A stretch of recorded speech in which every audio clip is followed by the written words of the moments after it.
जय जोहार, नमस्कार। छत्तीसगढ़िया न्यूज़ देख रहे हैं आप। छत्तीसगढ़ की तमाम बड़ी खबरों को विस्तार से बताएंगे, जो लोगों की ज़िंदगी से जुड़ी हुई बहुत ही महत्वपूर्ण खबर है। इससे पहले आप छत्तीसगढ़ से हैं और छत्तीसगढ़ समाचार ठीक इसी प्रकार रोजाना देखना चाहते हैं तो नीचे लाल कलर के सब्सक्राइब बटन को दबा करके चैनल को सब्सक्राइब कर लेना है। एक नज़र सुर्खियों पर। इलाज के दौरान अम्बेडकर अस्पताल से भागा कैदी। मुख्यमंत्री ने किसान हित के लिए नई योजना लागू की। प्रदेश में धर्म परिवर्तन करवाते हुए आरोपी पकड़ा गया। रायपुर क्षेत्र में बनेंगे 2 नहर। सीएम भूपेश बघेल ने शीतलहर पर सभी कलेक्टरों को जरूरी दिशा निर्देश जारी किए। छत्तीसगढ़ के किसान दिल्ली की तर्ज पर प्रदेश सरकार के खिलाफ करेंगे प्रदर्शन। छत्तीसगढ़ में कचरे से लाखों रुपए की कमाई की जा रही है। अब खबर विस्तार से। राजनांदगांव जिले के ईसाई समुदाय के लोगों ने क्रिसमस में रैली निकाली और प्रभु ईसा मसीह के संदेशों को जन जन तक पहुंचाया। इस दौरान प्रदेश के राजनांदगांव, रायपुर, बिलासपुर, दुर्ग, धमतरी समेत छत्तीसगढ़ के शहरी इलाकों में धूमधाम से हर्षोल्लास के साथ क्रिसमस के लिए यीशु मसीह का रैली निकाला जा रहा है। आपको बता दें कि प्रभु यीशु मसीह का जन्मदिन 25 दिसंबर को, जिसको देखते हुए ईसाई समुदायों में खुशी का माहौल है।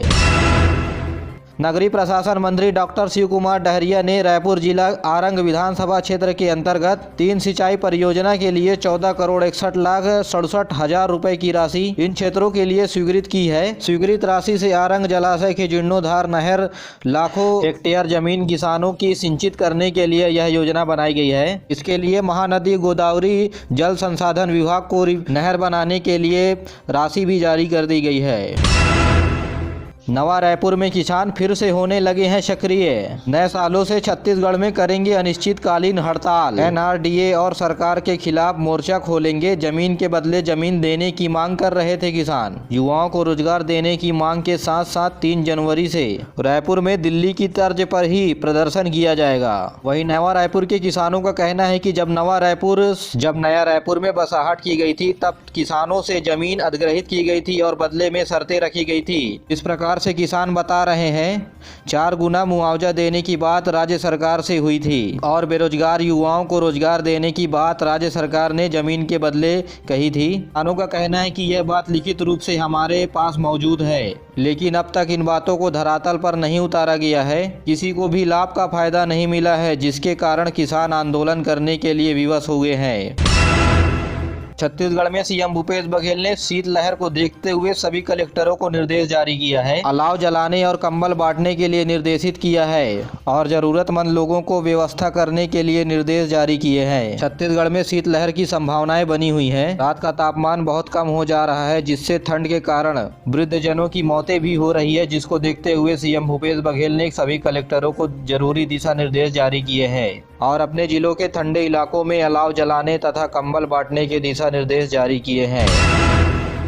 अंबिकापुर नगर निगम में प्लास्टिक की समस्या से निजात पाने के लिए एक नई तकनीक अपनाई गई है और इस तकनीक के जरिए अंबिकापुर नगर निगम हर महीने 2.5 लाख रुपए तक की कमाई कर रही है। नगर निगम ने प्लास्टिक की कचरे से आय का जरिया बना लिया है। अंबिकापुर नगर निगम क्षेत्रों में हर दिन 800 से 900 किलो प्लास्टिक का कचरा बाहर निकलता है, जहाँ 20 से ज्यादा प्रकार के प्लास्टिक इसमें शामिल होते हैं, जिसको स्वच्छता दीदी अलग कर ग्रेन्यूल तैयार करते हैं और ग्रेन्यूल करने के लिए नगर निगम ने प्लांट भी स्थापित किया है और इस ग्रेन्यूल को गद्दे का रूप दे करके 17 से 27 रुपए प्रति किलो की दर से बेचते हैं, जिससे अंबिकापुर नगर निगम प्रति माह 2.5 से 3 लाख रुपए की कमाई करता है।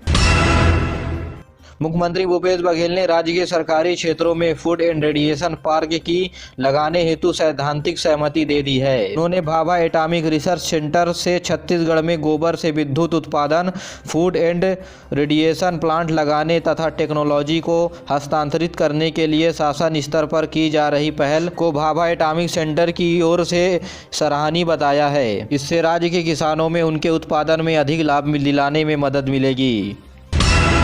छत्तीसगढ़ में कड़ाके ठंड के बीच रायपुर के बूढ़ा तालाब धरना स्थल पर अनुकंपा नियुक्ति की मांग को लेकर के शिक्षकों की विधवाओं ने धरना स्थल पर अपना बसेरा ही बना लिया है। यहाँ महिला 16 दिन से लगातार बूढ़ा तालाब धरना स्थल पर डटी हुई हैं। इसके साथ ही बढ़ते ठंड के बीच बच्चों को साथ में रख करके नीचे चटाई पर ही सो रही है, लेकिन राज्य सरकार इनकी ओर ध्यान नहीं दे रहे और इसका खामियाजा स्वास्थ्य की कीमत को चुका करके देनी पड़ सकती है। लेकिन महिला एवं बाल विकास विभाग और मानव अधिकार आयोग इनकी ओर ध्यान नहीं दे रहा है।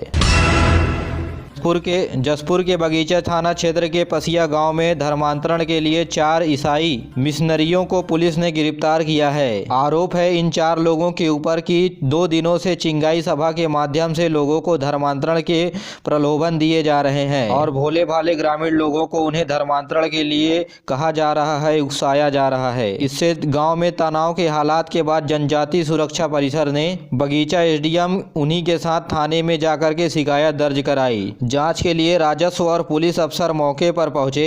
इस दौरान धार्मिक दस्तावेज जब्त कर 4 लोगों को गिरफ्तार कर लिया गया।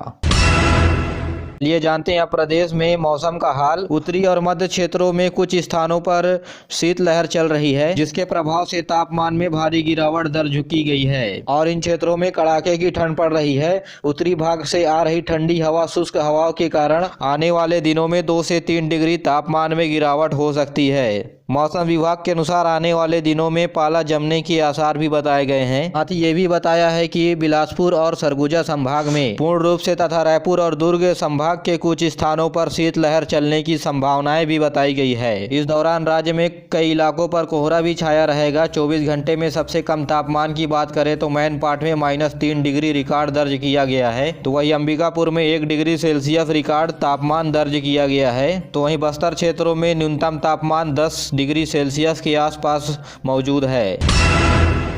राष्ट्रीय कोविड टीकाकरण मिशन के तहत देश भर में अब तक 137 करोड़ 68 लाख से अधिक टीके लगाए जा चुके हैं। केंद्रीय स्वास्थ्य मंत्रालय ने कहा कि बीते दिनों 15,82,000 से अधिक लोगों को टीके लगाए गए हैं। इधर छत्तीसगढ़ में कोरोना से बचाव के लिए अब तक 2 करोड़ 98 लाख 80 हजार से ज्यादा टीके लगाए जा चुके हैं। इनमें से 1 करोड़ 12 लाख 60 हजार से अधिक लोगों को टीके की दोनों डोज दी जा चुकी है। तो वहीं प्रदेश में बीते दिनों 24 घंटे के दौरान 21 नए मामले कोविड के सामने आए हैं। सेंट्रल जेल से लाया गया एक बीमार कैदी अंबेडकर अस्पताल से फरार हो गया है। मोदाफाना थाना क्षेत्र में फरार कैदी के खिलाफ अपराध दर्ज किया गया है। फरार कैदी को 2 दिन पहले पुलिस ने रेलवे चोरी के मामले पर पकड़ा था। अपराधी को सेंट्रल जेल में रखा गया था। मामले की सुनवाई कोर्ट में जारी थी। इलाज के दौरान हाथ में लगी हथकड़ी को ही खोलकर अस्पताल से ही भाग गया। हवलदार की कस्टडी से भागे अपराधी का नाम पी मोहन राम है। मोहन राव भिलाई के जागृति नगर का रहने वाला है। रेडी टू ईट निर्माण कार्य में जुटी महिलाओं ने राज्य सरकार के खिलाफ मोर्चा खोला है। निर्माण कार्य को महिला स्व सहायता समूह के द्वारा छीने जाने पर विरोध में महिलाओं ने अपनी समस्याओं को विधानसभा भवन का घेराव करने की कोशिश करते हुए बताया है। जी हां, विधानसभा घेराव करते वक्त पुलिस ने रास्ते में ही इन्हें रोक लिया। इसके बाद स्व सहायता समूह की महिलाओं ने सरकार के खिलाफ जमकर नारेबाजी की। आपको बता दें कि इन महिलाओं से राज्य सरकार ने रेडी टू ईट बनाने का काम वापस ले लिया है और अब उन्हें खाना वितरित करने की जिम्मेदारी दी है। मेरे प्यारे साथियों, आज के लिए बस इतना ही। वीडियो पसंद आया तो वीडियो को लाइक करें, चैनल को सब्सक्राइब करें और अपने दोस्तों के साथ जरूर शेयर करिए। दीजिए मुझे इजाज़त, मिलते अगले वीडियो में। तब तक के लिए जय हिंद, जय छत्तीसगढ़।